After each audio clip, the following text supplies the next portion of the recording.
Let's talk about mistakes.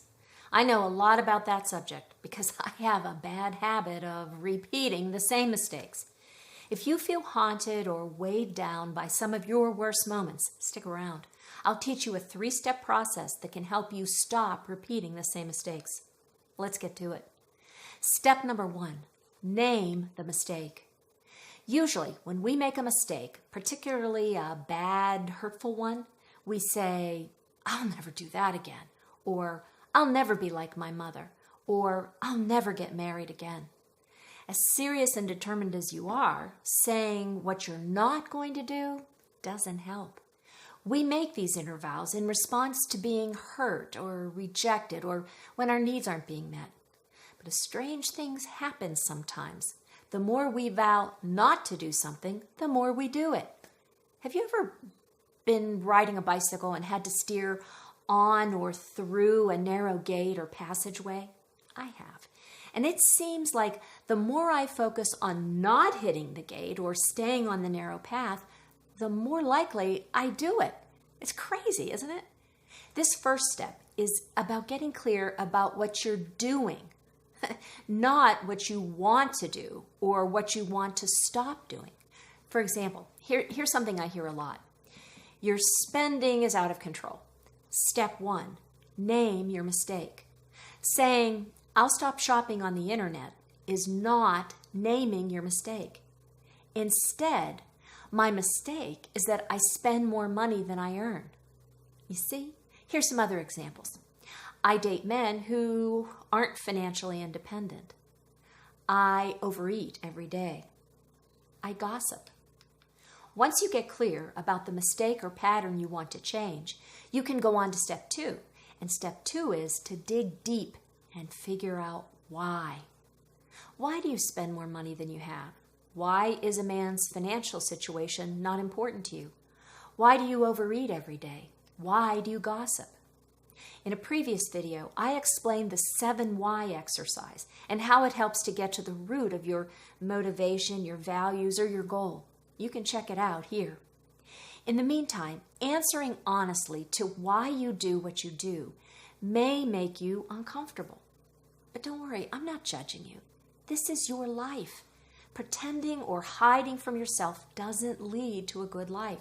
That's why step 2 is called dig deep and figure out the why. Now, before we get to step 3, I know it's uncomfortable to talk about mistakes and failure, even though they're some of the most common experiences in our life. What's important is that we learn our best lessons from our biggest mistakes, if we take the time and have the guts to look at those mistakes more closely. Now let's move on to step 3. Once you figure out the reason or the why for making that mistake, step 3 is to figure out a solution for the next time you're about to do it. Remember I said at the top of the video that saying you're not going to do something won't get the job done. You have to have a strategy for what you're going to do instead of your usual behavior. If you honestly don't know, Google the problem, check online, or find a support group, or search YouTube for a video on that behavior. Now, here's an example that's close to my heart. One of my repeating mistakes is that I gossip. I hate to admit it, it's embarrassing, and I hope none of my friends are watching. But when someone starts talking about something going on with someone else, I'll say, "Really? Oh, no." And then I'll tend to add whatever I know or think about the situation or start asking some questions. All that ends up doing is encouraging the other person to keep going. And before we know it, we're in a full-time gossip session. Step 3 for my gossip problem is I remind myself to stand up and change the topic. I might say, "Excuse me, I have to go to the ladies' room," or "I forgot, I have to return a phone call," or something like that, something to get me out of the situation. Another step that's helpful is I memorized a very convicting quote. The quote is, "A twisted person spreads rumors. A whispering gossip ruins good friendships." If I can bring that to mind, that really convicts me and stops me dead in the tracks.